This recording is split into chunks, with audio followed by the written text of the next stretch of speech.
아멘. 할렐루야. 감사합니다. 오늘은 사도행전 8장 33절부터 주시는 말씀 18번째 귀중한 하나님의 말씀으로 사명자는 순종만이 답이다. 여러분, 우리는 순종하는 우리가 되어서 하나님의 영광으로 온전히 올려드리는 우리 모두가 되어지기를 원합니다.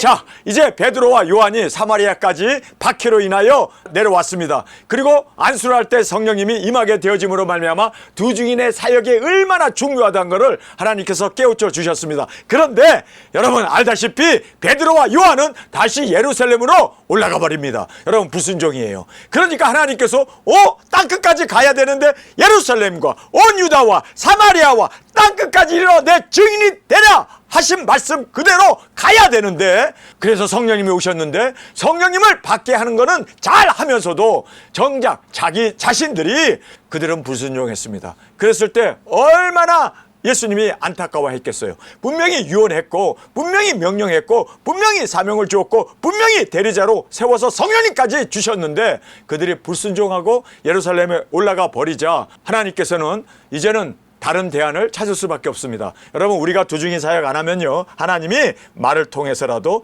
그리고 소를 통해서라도, 개를 통해서라도 주님의 일을 하십니다. 그래서 사도들의 안에 그러면 지금 사마리아 이 성에 복음을 전했던 빌립을 하나님께서 쓰십니다. 그래서 성령님이 그를 이끌어 광야로 가라고 말씀을 하셨고, 그가 순종하고 나갔을 때 이제 광야를 먼지를 일으키면서 지나가는 마차를 발견하게 됩니다.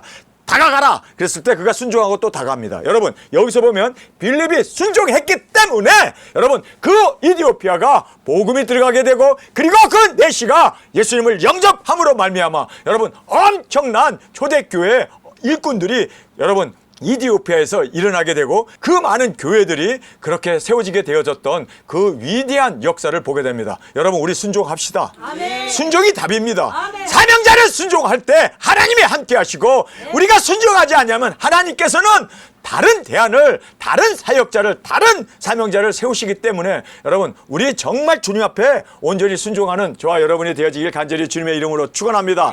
자, 이제 아나니아라는 사람이 나와요. 이 사람은 지금 사울이라고 하는 청년이 대제사장에게 예수 믿는 사람을 죽일 수 있는, 그리고 결박할 수 있는 권세를 가지고 지금 다메섹으로 내려가고 있습니다. 예수 믿는 사람들이 다메섹으로 도망갔다는 소리를 듣고 그들을 색출하기 위해서 지금 사울이 군대를 이끌고 색출하기 위해서 지금 그 다메섹으로 내려왔습니다. 그런데 여러분 그 소문을 들었어요. 지금 아나니아도 숨어야 돼요. 그도 예수님 믿고 그도 예수님을 믿는 신실한 선지자니까 숨어야 돼요. 그런데 숨어야 되는데 예수님께서 나타나서 사울이라는 청년이 지금 집가에 금식하고 있는데 너가 가서 그에게 안수해라! 예수님께서 명령을 합니다. 그랬을 때 지금 아나니아가 예수님, 그 사람이 누군지 아세요?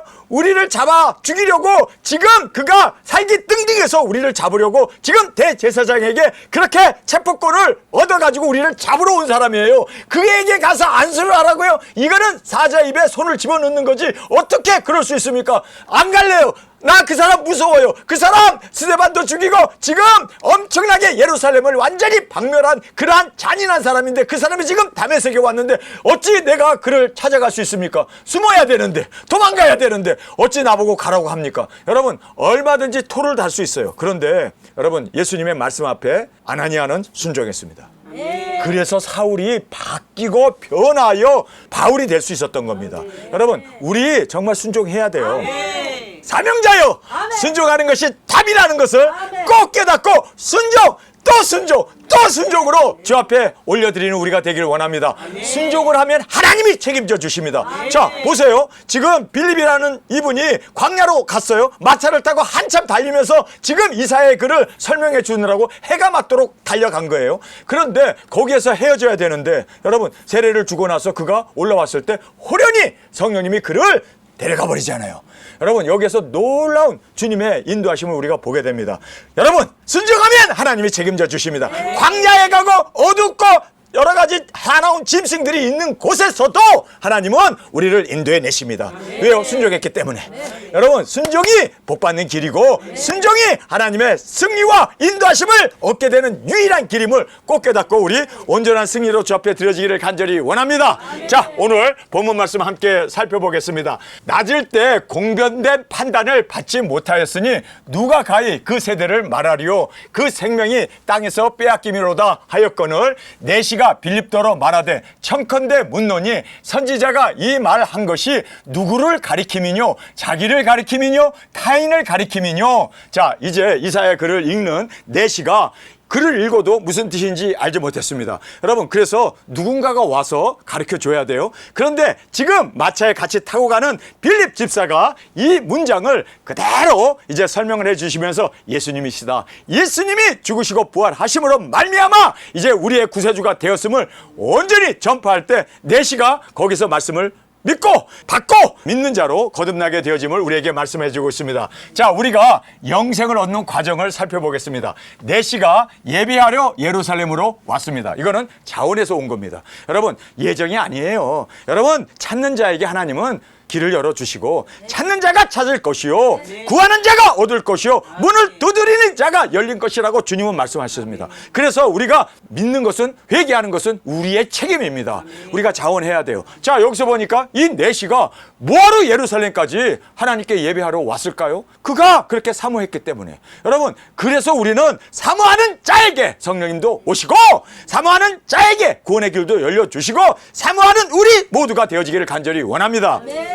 자, 그래서 내시가 예배하러 예루살렘에 자원하여 올라왔다. 그러면서 빌립이 성령님의 인도를 받아 순종하여 광야로 나가게 되었습니다. 자, 빌립도 성령님의 인도 가운데, 왜요? 그는 성령님을 받은, 그리고 7 집사 중에 하나였기 때문에 인도함을 받아서 광야로 가라는 말씀 듣고 말씀 앞에 100% 순종하고, 광야에 가면 사람도 없는데 사나운 짐승밖에 없는데 광야로 가라고 그래도 간 거예요.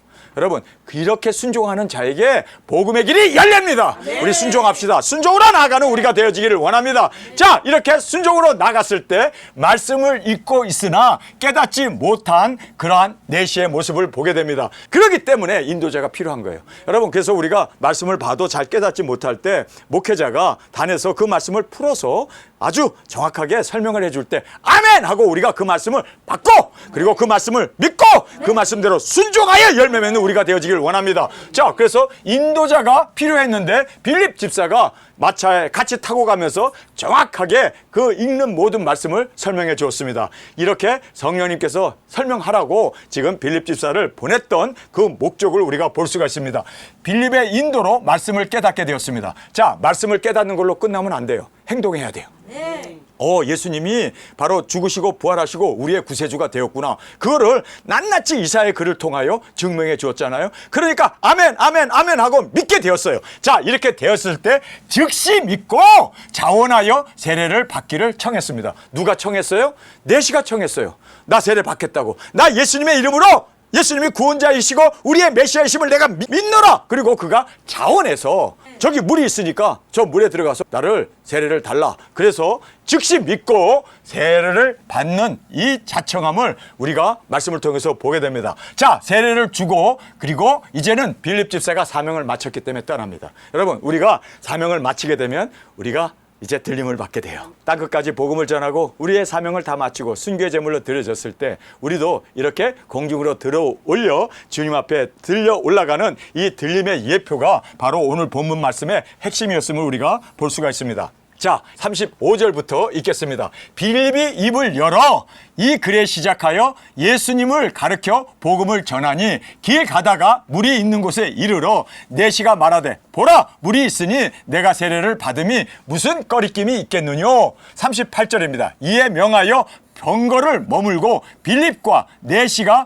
둘 다 물에 내려가 빌립이 세례를 주고, 자, 여기서 이제 자원하여 세례를 받겠다고 했을 때 세례를 주게 됩니다. 자, 우리가 본문 말씀을 보면서 세례의 의미를 정확하게 볼 수 있는 우리가 되길 원합니다. 자, 세례가 무슨 뜻이냐면요, 모든 세례는 믿는 자가 자원하여 받았습니다. 자, 이 빌립 집사도 자기가 예수님을 주로 믿고 그 말씀을 받게 되니까 말씀 그대로 순종하게 됩니다. 자, 여기서 보면은 모든 세례는 믿는 자가 자원하여 받았습니다.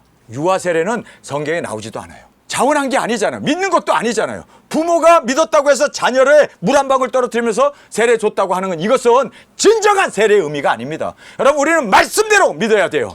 여러분, 6대째 예수님을 믿고 3대째 목사 가정에서 자라난 저는 장로교 출신의 목사입니다. 그런데 저는요, 장로교의 유아 세례 성경에 없어요. 그렇기 때문에 저는 말씀 그대로 믿습니다. 여기 보니까 믿는 자에게 세례를 주었습니다. 모든 세례는 누구에게요? 믿는 자에게 주었습니다. 뿐만 아니라 복음을 듣고 믿을 때 주어졌습니다. 자, 자원했을 때 주었고 믿을 때 주었음을 성경은 너무나 분명하게 말하고 있습니다. 어린아이가 믿나요? 어린아이가 예수님을 믿습니까? 어린아이가 예수님을 구주로 고백을 했습니까? 그런데 왜 유아 세례를 주냐고.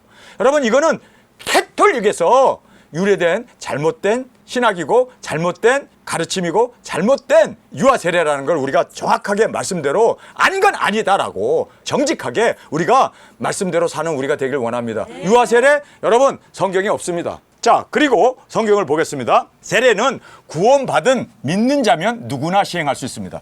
믿는 사람은 다 줄 수 있습니다. 집사가 줬어요. 지금 빌립 집사가 세례를 시행하고 있다고요. 목사가 하는 게 아니라는 거예요. 누구나 믿는 사람은 다 할 수 있습니다. 우리 말씀대로 믿고 말씀대로 시행하는 우리가 되기를 원합니다. 자, 누가 세례를 줘요? 누가? 집사가 주고 있습니다. 목사가 아니라 집사도 줄 수 있다는 걸 알아야 돼요. 믿는 자는 다 줄 수 있다는 것을 성경은 우리에게 가르쳐 주고 있음을 보게 됩니다. 그리스도께서 하나님의 아들이심을 고백한 자에게 주었습니다. 자, 37절이 없다고 그러는데 37절을 잘 보세요. 예수 그리스도를 주로 고백하는 자에게 주게 되어 있습니다. 어린아이가 주로 고백할 수 있습니까? 말도 못하는데 앵앵 울기만 하는, 여러분 태어난 지 2달, 석 달 된 아이에게 유아 세례를 주는데 그게 성경적이냐고. 예수님을 주로 고백하는 사람에게 주게 되어 있습니다. 자, 우리 37절입니다. 빌립이 가로되 내가 마음을 다하여 믿으면 가하다. 세례를 받을 수 있다. 누구에게요? 마음으로 믿는 사람들. 마음을 다하여 믿으면 세례를 받을 수 있는 자격이 주어졌다라고 말하고 있습니다. 갓난아이가 아니고 유아 세례가 아니고 믿는 사람에게 주어진다라고 정확하게 내가 마음을 다하여 믿으면 가하니라. 대답하여 가로되 내가 예수 그리스도께서 하나님의 아들인 줄 믿노라. 이 고백하에 세례를 주는 거예요. 고백도 안 하는데 왜 세례를 줄 수 있습니까? 어린아이가 앙앙 우는 아이에게 왜 세례를 주냐고. 여러분, 이게 세례가 이게 가톨릭에서 전례된 거지 성경적인 전례가 아니라는 걸 꼭 깨닫기를 원합니다. 우리는 성경의 말씀을 따라 사는 우리가 되기를 원합니다. 자, 이제 39절에서부터 40절의 말씀입니다. 둘이 물에서 올라갈새 주의 영이 빌립을 이끌어 간지라. 내 신은 호련히 길을 가므로 그를 다시 보지 못하였느니라. 빌립은 아소도에 나타나 여러 성을 지나 다니며 복음을 전하고 가이사라에 이르니라. 자, 여기에 이제 아소도라는 이름이 나와요. 이 아소도라고 하는 이 이름이 무슨 뜻인 줄 아세요? 도망가요, 모인 곳이라는 뜻입니다. 자, 우리가 이 말씀을 정확하게 이제 함께 살펴보겠습니다. 들림의 예표를 오늘 본문에서 우리에게 말씀해 주고 있습니다. 자, 세례를 받고, 여러분 세례라는 것이 무엇을 얘기합니까? 내가 예수 그리스도와 함께 십자가에 못 박혀 죽고 세상에 대해서 내 자신을 죽고 물에서 나올 때 부활을 의미합니다. 부활. 그렇죠? 그래서 세례를 받고는 물에서 올라올 때 세례는 죽음을 얘기하고 부활을 물에서 나올 때 예수 그리스도의 생명으로 부활을 우리에게 의미하고 있음을 말씀해 주고 있습니다. 주의 영이 빌립을 이끌어 갔다라고 말하고 있습니다. 자, 이제 세례를 주고 그리고 또 복음을 전하고 그리고 빌립이 사명을 다 마쳤습니다. 사명을 다 마쳤을 때 그가 올라갔습니다. 여기 보면 스네치라는 말을 쓰고 있습니다. 공중으로 끌어올려갔다는 얘기예요. 자, 그래서 그가 사명을 마쳤을 때 끌어올려서 그가 아소도라는 곳으로 가게 됩니다. 빌립이 아소도에 나타나라고 얘기합니다. 빌립 자신을 아소도에서 발견했다. He found himself at 아소도라고 이렇게 영어로 돼 있어요. 110km를 그가 옮겨지게 되었습니다. 그러니까 순간 이동을 하게 된 거예요. 이 아소도라는 말은 축출하다, 뽑아내다라는 뜻이에요. 그리고 뽑아내서 모아둔 장소라는 뜻입니다. 여러분, 우리 도중인들이 복음을 다 전하고 우리 사명 마치고 우리가 거기서 순교한 후에 우리가 정말 세례받는 것처럼 죽고 부활하잖아요. 그랬을 때 성령님이 우리를 끌어올려서 공중에서 우리가 혼인잔치를 하게 되잖아요. 뽑혀서 올라간 그 추출된 그 장소 바로 666 짐승표를 피해서 우리만 올라가는 게 아니라 이리 올라라는 음성을 듣고 세계의 모든 사람들이, 예수 믿는 사람들이 한꺼번에 끌어올려서 공중에서 예수님을 만나게 되는, 바로 그렇게 예비된 축출된 장소, 뽑아낸 장소라는 뜻입니다. 바로 그것이 아소도라는 뜻입니다. 그래서 아소도로 그가 가게 되고 거기서 자기 자신을 발견하게 됐다라고 성경은 우리에게 정확하게 말씀을 하고 있습니다. 그런데 그가 여기에 아소도로 간 후에 여러 성을 지나다니며 복음을 전했다라고 얘기합니다. 증거의 사명을 위하여 하나님께서 강력하게 그를 끌어올려 공중에서 혼인잔치가 이루어지게 되지 않습니까? 우리가 끌어올려 갈 때 엄청난 인류의 반이 우리의 들림을 보고 우리의 부활을 보고 하나님 앞에 찬양을 드리며 모든 사람들이 함께 끌어올려 공중에서 예수님을 만나게 되는 그 위대함을 우리에게 말씀해 주고 있습니다. 들림의 예표를 우리에게 말씀해 주고 보여주고 있음을 보게 됩니다. 자, 이제 1절부터 2절의 말씀 우리 함께 읽겠습니다. 사울이 주의 제자들에 대하여 여전히 위협과 살기가 등등하여 대제사장에게 가서 다메섹 여러 회당에 갈 공문을 청하니, 이는 만일 그 도를 쫓는 사람을 만나면 물론 남녀하고 결박하여 예루살렘으로 잡아오려 함이라. 자, 여기에서 사울의 이 악행을 우리가 보게 됩니다. 이 사람은 참 못 말리는 사람이에요. 자기 스스로 이렇게 예수 믿는 사람들을 취미 삼아 그러는지 어쩌는지 그냥 잡아 죽이는데 앞장서 가지고 살기 등등하게 악행을 저지르고 있는, 정말 이 사울의 모습을 보면서 저는요, 이 사울의 모습을 보면서 이런 생각이 들더라고요. 아니, 이런 악행을 저지르는 이런 악독한 사람을 사울이 변하여 바울이 될 수 있었다면 세상에 변하지 않을 사람 없겠네. 정말 모든 사람이 다 소망이 있구나. 우리 얼마든지 변할 수 있습니다. 얼마든지 주의 종으로 우리가 주님 앞에 영광 존귀 올려드리는, 사울이 변하여 바울이 될 수 있는, 우리가 되어질 수 있는 그 놀라운 하나님의 그 복음의 역사를, 복음의 능력을 우리가 오늘 본문에서 정확하게 볼 수가 있습니다. 자, 주의 제자들에 대하여 여전히 위협과 살기가 등등했다라고 말합니다. 여러분, 이 사울은요, 성격이 안 바뀌네요. 사람들의 성격은 절대 안 바뀌어요. 그러나 그가 이제는 이렇게 율법을 따라 예수님을 박해하던 그 열정이 이제는 예수님을 위하여, 복음을 위하여 살게 되는 그 열정으로 목표가 바뀔 뿐이지 성격은 안 바뀌어요. 저도 마찬가지입니다. 저도 가지고 있는 그 어떤 인내, 끈기, 이런 건 저에게 있어요. 그런데 이제는 세상에서의 인내, 끈기가 아니라 복음을 위하여, 그리고 도중의 사명을 위하여, 여러분, 목표가 바뀌는 것 뿐이지 사람의 성격은 안 바뀌더라고요. 앞만 바꾸려고 해도 안 바뀌어요. 그러니까 목표가 바뀌어야 돼요. 네. 우리의 방향이 바뀌어야 돼요. 네. 자, 사울이라고 하는 사람은 이렇게 정말 스스로 그냥 열심 당원이고 열심히 예수 믿는 사람 죽이고 했던 사람이, 그 열심이 바뀐 게 아니라, 그래서 느긋해진 사람이 아니라, 그리고 또 그가 미루고 또 그렇게 그가 온유한 사람이 된 게 아니라 열정적인 그것이 바로 목표가 바뀌어버린 거예요. 예수님을 위하여 열정으로 바뀌어버린 거예요. 박해 열정이었던 사람이 이제는 예수님을 위하여, 복음을 위하여 열정으로 바뀌어버린 거예요. 그러니까 여러분, 성격 안 바뀐다는 거 여러분 아시고 바꾸려고 하지 마세요. 여러분도 안 바뀌고 나도 안 바뀌고 그냥 방향이 바뀌어야 돼요. 그래서 성격은 안 바뀐다. 그러나 방향이 바뀌고 목표가 바뀌는 거예요. 여러분, 그래서 지금 이 사울이라고 하는 사람도 성격은 바뀌지 않았는데 그가 추구하는 그 목표가 바뀔 뿐이었습니다. 예수님을 위하여. 옛날에는 율법을 향한 열정이 이제는 예수님을 향한 열정으로 목표가 바뀌고, 그리고 추구하는 바가 바뀌었다는 것을 우리가 볼 수 있습니다.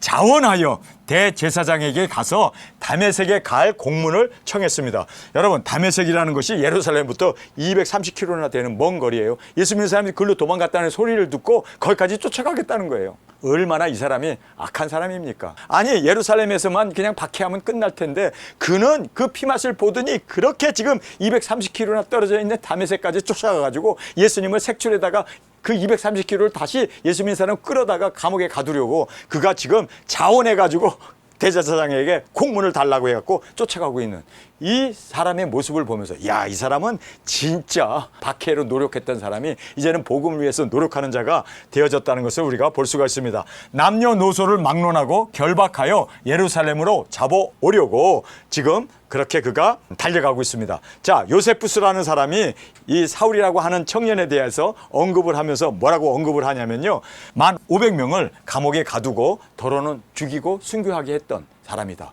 여러분, 500명이나 색출해 내가지고 감옥에 가두고, 그리고 그 사람들에게 막 고문을 해가지고 박해하고 막 죽이면서 예수님을 부인하게 하는 그러한 못된 짓을 일삼았던 사람이 누구라고요? 사울이었습니다. 그런데 사울이 이렇게 예수님을 핍박하는데 열심히 했던 사람이 이제는 예수님을 위하여 열심히 해가지고 그의 생명을 조금 더 귀한 것으로 여기지 않는 성격은 안 바뀌네요. 목표가 바뀔 뿐입니다. 여러분, 우리 주님을 위하여 이제는 목표를 세우고 주님을 위하여 열정적으로 나가는 우리가 되어지기를 원합니다. 자, 이런 악한 자가 변하여 사도가 될 수 있다면 나도 능히 변하고 나도 가능하고, 그리고 이것이 복음의 능력입니다. 할렐루야. 여러분, 사울이라고 하는 이런 못된 살인자가, 악행자가, 폭행자가, 고문 기술자가 변할 수 있다면 여러분, 이 세상에 변할 수 없는 사람은 없습니다. 이게 복음의 능력입니다. 그래서 우리는 소망을 갖고, 주님께서는 그 악한 자도, 이렇게까지 정말 주님을 박해하는 자도 예수님 한번 만나니까 끝나는구나. 여러분, 그래서 우리가 소망을 갖는 우리가 되어지기를 원합니다. 자, 3절에서 5절의 말씀입니다. 사울이 행하여 다메섹에 가까이 가더니 호련히 하늘로서 빛이 저를 둘러 비추는지라 땅에 엎드려져 들으매 소리가 있어 가라사대 사울아 사울아 내가 어찌하여 나를 핍박하느냐 하시거늘 대답하되 주여 니시오니까 가라사대 나는 내가 핍박하는 예수라. 자, 예수님이 드디어 다메섹 석상에서 나타나셨습니다. 자, 이렇게 주님의 나타나심 앞에 그가 온전히 꼬꾸라지게 됩니다. 사명자였던 사울은 사명자였습니다. 처음부터 태어날 때부터 사명자였어요. 그가 뭐라고 얘기하는지 아세요? 나는 천지를 창조하기 전부터 하나님께서 나를 택하고 부르셔서 나를 이방인의 사도로 세우셨다라고 그는 고백하고 있습니다. 그는 처음부터 사명자였어요. 근데 이 사명자가 예수님이 강압적으로 나타나가지고 그리고 그를 회개하게 하고 그리고 사명을 붙잡게 하면은요 꼭 후유증이 따라요. 여러분, 그래서 매 맞기 전에 주님 앞에 꼬꾸라지고 잘못했습니다. 그리고 사명자로서의 사명을 감당하는 우리가 되기를 원합니다. 사울은 처음부터 사명자였어요. 이방인의 사도로 세우셨고 부르시고 택하시고 예정하신 자입니다. 그런데 그가 그 사명을 깨닫지 못하고 오히려 박해하게 되니까 예수님이 나타나셨어요. 근데 나타나가지고 예수님이 강압적으로 그를 이제 사도로 만들었잖아요. 이방인의 사도로 이제 사명자로 만들었잖아요. 이렇게 강압적으로 하나님이 나타나게 되면 그가 육신의 가시를 갖게 되는 거예요. 그래서 그가 안질이 걸려갖고 그래서 눈이 침침하고 그래서 그 안질 때문에 얼마나 고생을 합니까? 병이 내게서 떠나기를 원합니다. 그랬더니 예수님이 뭐라 합니까? 내가 약할 때 곧 강함이라. 그래서 내 이 가시가 너로 하여금 더 주님을 의지하게 하는 채찍이 되었다. 그러면서 그 가시가 떠나지 않았습니다. 죽을 때까지 안 떠났습니다. 여러분, 얻어맞고 그렇게 죽게로 돌아오지 말고 사명자여! 얻어맞기 전에 사명을 빨리 깨닫고 자원하여 저 앞에 나오면 후유증이 없어요. 후유증이 없어요. 그런데 저희 어머님이 사명자로 태몽이 예수님께서 주시는 작은 책을 받았어요. 너는 주의 종이다. 그래서 너는 이제 전도부인이 되어야 된다. 그런데 저희 어머님은 전도부인이 되게 싫은 거예요. 흰 저고리 입고 까만 치마 입고 다니면서 시집도 못 가가지고 이 집 저 집 다니면서 복음을 전하는 그 전도부인, 옛날에는 이제 전도사라고도 안 하고 전도부인이라고 했어요. 저희 어머님이 나는 죽어도 전도부인, 그래서 빨리 시집 가려고 저희 어머니 도망간 거예요. 그래서 저희 아버님하고 결혼을 해가지고 빨리 시집을 가버리고 그리고 애를 막 팍팍팍 낳아버린 거예요. 6이나. 왜냐하면 전도부인 하기 싫어서. 하나님의 예정이 있었잖아요. 그런데 그 예정을 따라서 주의 종을 해야 되는데 안 하니까 위암으로 자그마음으로 쳐가지고 저희 어머님이 거기에서 두 손 들고 두 발 들고 그리고 있는 재산 없는 재산 다 날려버리고 후유증이죠. 그래서 저희 어머님이 주님 내가 잘못했습니다. 꼬꾸라지고 그리고 주의 종이 됐어요. 그래서 제도 가서 10개의 교회도 세우고 엄청나게 전국을 다니면서 계시록을 세미나도 하고 계시록을 가르치면서 작은 책을 가르쳤습니다. 여러분, 얻어맞고 암 걸리고 그래서 그때 회개하고 돌아오지 말고 얻어 터지기 전에 자원하여 주님의 사명자는 사명을 감당해야만 되는 것이 하나님의 부르심이고 하나님의 예정이시고 하나님의 뜻입니다. 그렇기 때문에 우리는 그 뜻에 자원할 수 있는 우리가 되길 원합니다. 자, 사명을 자원해서 해야 되는데 강압적으로 하게 되면 후유증이 따라서 그가 이렇게 육신의 가시를 가지고 어려움을 죽을 때까지 그 가시를 짊어지게 되었던 것을 보게 됩니다. 호련히 하늘로서 빛이 저를 둘러 비쳤습니다. 예수님의 광채시죠. 예수님의 광채가 비치게 되니까 그가 땅에 엎드려져서 이제 듣게 되었습니다. 사울아 사울아 내가 어찌하여 나를 핍박하느냐. 자, 여기에 보면은요 성도를 핍박했지 예수님 핍박한 적 없어요. 예수님 만난 적도 없어요. 예수님 설교 들은 적도 없어요. 그런데 성도를 핍박한 것이 주님을 핍박한 거예요. 여러분, 그래서 우리가 소자에게 물 한 그릇 주는 것이 바로 주께 드린 것이라는 걸 꼭 깨닫기를 원합니다. 그래서 성도들에게 잘하는 것이 바로 주님에게 사랑하는 것이고 주님에게 잘하는 거예요. 우리가 성도를 박해하고 핍박하는 것은 곧 성도를 핍박하는 게 아니라 예수님을 핍박하고 예수님을 박해하게 되었다는 것을 알게 됩니다. 그래서 예수님이 사울아 사울아 너가 어찌하여 나를 핍박하느냐.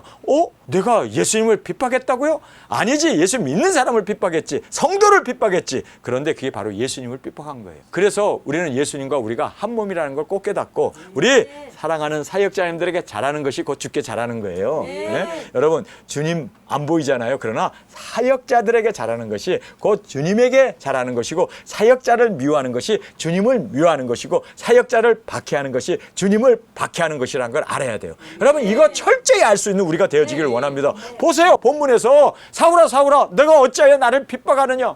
예수님에게 뭐 돌 던진 적도 없고 핍박한 적도 없어. 그러나 스데반에게 돌 던진 게 예수님에게 돌 던진 거예요. 지금 예수 믿는 사람은 감옥에 가둔 게 바로 예수님을 감옥에 가둔 거예요. 예수님을 믿는 사람들을 그렇게 박해한 것이 예수님을 박해한 것이 된 거예요. 그래서 어찌하여 너가 나를 핍박하느냐고 주님이 묻지 않습니까? 어찌하여 나를 핍박하느냐? 그래서 우리가 성도를 핍박하는 것이 주님을 핍박하는 것을 꼭 우리가 마음에 받고 성도를 사랑하는 우리가 되어지기를 원합니다. 주님, 니시오니까 내가 핍박하는 예수라. 내가 핍박하는 예수라. 이렇게 주님께서 자기 자신을 소개하고 있음을 보게 됩니다. 자, 여기에 이제 계속해서 말씀을 6절부터 읽겠습니다. 내가 일어나 성으로 들어가라. 행할 것을 내게 이를 자가 있느니라 하시니 이같이 가던 사람들은 소리만 듣고 아무것도 보지 못하고 말을 못하고 섰더라. 사울이 땅에서 일어나 눈을 떴으나 아무것도 보지 못하고 사람의 손에 끌려 다메섹으로 들어가서 사흘 동안 보지 못하고 식음을 전폐하니라. 그때 다메섹에 아나니아라 하는 제자가 있더니 주께서 환상 중에 불러 가라사대 아나니아야 하시거늘 대답하여 주여 내가 여기 있나이다 하니 주께서 가라사대 일어나 집가라 하는 거리로 가서 유다 집에 5 사울이라 하는 자를 찾으라. 저가 기도하는 중이라. 저가 아나니아라 하는 사람이 들어와서 자기에게 안수하여 다시 보게 하는 것을 보았느니라 하시거늘. 그러니까 양쪽으로 지금 역사하고 계세요. 그래서 5 사울에게 아나니아라는 사람이 와서 너에게 안수할 거다라는 것을 그가 환상을 보게 되고 사울이 뿐만 아니라 지금 동시에 아나니아에게 예수님께서 너 가서 안수해라. 자, 다음 절에 보면은 그가 우리를 박해하기 위해서 지금 대제사장에게 체포할 수 있는 권한을 받아가지고 우리를 잡으러 온 사람입니다. 그런데 어찌 우리가 갈 수 있습니까? 그런데 예수님께서 뭐라고 합니까? 가라고 그러잖아요. 여러분, 절대적으로 우리는 순종하는 것이 바로 주님의 뜻을 이루는 길이고 사명자는 순종이 답입니다. 아멘으로 순종하고 아멘으로 우리는 무조건 생각이고 뭐고 간에 내 생각은 다 내려놓고 아버지의 뜻, 예수님의 말씀, 성령님의 인도 가운데 아멘하고 나아갈 때 그것이 바로 우리에게는 승리가 되어짐을 꼭 깨닫기를 원합니다. 자, 제가 오늘 이제 건강 진단을 받았어요. 저는 지금까지 태어나서 피 한 번 뽑아본 적 없고 피 뽑는 것은 딱 질색이에요. 그리고 뭐 검사 받는 거, 뭐 종합 진단 받는 거 딱 질색이에요. 미국에서도 무료로 받을 수도 있고 한국에서도 무료로 받을 수 있는 그러한 뭐 특권을 주는데도 저는 안 갔어요. 왜냐하면 주님이 나의 의사이시고 주님이 나를 보호해 주실 거다라고 믿었어요. 그런데 이번에 안과를 갔는데 안과에서 MRI를 찍으라는 거예요. 뇌에 분명히 이상이 있어가지고 지금 뇌신경이 눌리고 있어가지고 뭐 거기에 교통사고를 당했느니 뭐 또 무슨 충격을 받았느니 어쨌든 뇌가 지금 시신경을 누르고 있다는 거예요. 그러니까 그것이 종양이 될 수도 있고 뭐 여러 가지 문제가 있으니까 분명히 문제가 있으니까 MRI를 찍으라는 거예요. 뇌만 특별히 MRI를 찍으라는 거예요. 병원 2군데에서 똑같이 그렇게 이제 의뢰서가 나온 거예요. 그러니 제가 찍긴 찍어야겠네. 왜냐하면 제가 눈이 터져가지고 수술을 받은 지 얼마 되지 않잖아요. 그래서 받긴 받아야겠다. 그런데 제가 마음 가운데 주님 의지하자. 그리고 병원 가기 전에 여러분이 계셔서 저를 위해서 기도해 주세요. 그리고 제가 거기서 무릎을 꿇었어요. 그리고 제 뇌를 찍어야 되니까 머리에다 손을 얹고 기도해 달라고 그래서 통속으로 기도했어요. 근데 저는 거기서 기도하면서 하나님께서 낫게 해주실 거다. 어떤 정말 제 뇌에 무슨 일이 있더라도 하나님께서 완전히 치료해 주셨다라고 그렇게 우리가 합심하여 통성으로 기도한 후에 오늘 갔어요. 결과가 어땠습니까? 정상. 나도 놀라고 의사 선생님도 너무 깨끗하네요. 앞을 보고 뒤를 보고 옆을 보고 목 뒤집어 보고 막 했는데도 너무너무 깨끗한 거예요. 하나님 앞에 기도로 나가게 되면 있는 병도 낫게 될 거고 또 없는 병은 더 건강하게 해 주실 것이고 제가 그래서 할렐루야 주님 온전히 치료해 주신 주님께 영광 존귀 올려드립니다. 간근함으로 오늘 이렇게 간증할 수 있게 되었습니다. 여러분 순종합시다. 제가 기도로 무릎 꿇고 하나님 앞에 기도로 나아갔을 때 순종이죠. 주님 앞에 기도로 나가면 주님이 치료해 주실 것이다. 순종. 여러분 사명자는 순종이 답입니다. 뭐가 답이라고요? 순종입니다. 순종합시다. 그러면 하나님께서 모든 것을 형통케 하시고 승리케 하시고 모든 문제를 다 해결. 순종이 답입니다. 순종이 정답입니다. 순종이 우리에게 있어서는 온전한 승리가 되어짐을 꼭 깨닫고 순종으로 주 앞에 드려지는 저희들이 되어지기를 원합니다. 주님께서 친히 직접 개입을 하십니다. 일어나 성으로 들어가라. 내게 말할 자가 있다. 아나니아를 부르시고 아나니아가 직가라고 하는 곳에 지금 사울이라고 있는 사람이 있으니 찾아서 그를 만나라. 그리고 그에게 안수하라. 여러분 이랬을 때 그가 주저함 없이 순종하고 갔습니다. 그래서 여러분 사울이 변하여 바울이 될 수 있었습니다. 끝까지 아나니아가 안 가겠다고 그러면요 여러분 이거 골치 아픈 일이 돼요. 순종합시다. 하나님께서는 사울에게 아나니아라는 사람이 너에게 와서 안수할 거다라고 이미 알려줬는데 아나니아가 안 가겠다고 버텨보세요. 그럼 예수님이 거짓말쟁이가 되는 거 아니에요? 그런데 여러분 우리 순종합시다. 이쪽에도 이미 알려줬고 이쪽에도 알려줬으니까 하나님께서 하시겠구나. 양쪽으로 다 알려줬는데 내가 순종하면 되는 거예요. 여러분 사명자는 순종하는 게 답입니다. 그래서 우리는 순종으로 온전히 주 앞에 영광 존귀 올려드리는 우리 모두가 되어지길 간절히 주님의 이름으로 축원합니다. 우리 시간에 통성으로 함께 기도하겠습니다. 주님 사명자에게는 순종이 답입니다. 정답입니다. 해답입니다. 그래서 우리는 주님 빌립처럼 순종으로 나가게 하시고 순종으로 온전히 모든 사명 이룰 수 있는 우리가 되기를 원합니다. 아나니아도 정말 순종으로 나갔기 때문에 아나니아가 와서 내게 안수할 때 내가 보게 될 거다 말씀하신 그대로 또 아나니아가 가서 순종으로 나갔을 때 주님 사울이 변하여 바울이 되어 위대한 사역자로 주께 영광 돌린 것처럼 주님 온전한 순종으로 나가게 하여 주옵소서. 순종이 바로 사명자의 답이기에 우리는 그 해답을 안 자로 온전히 순종으로 주님의 영광이 되게 하여 주옵소서. 이 시간 주님 세 번 부르짖으며 통성으로 함께 기도하겠습니다.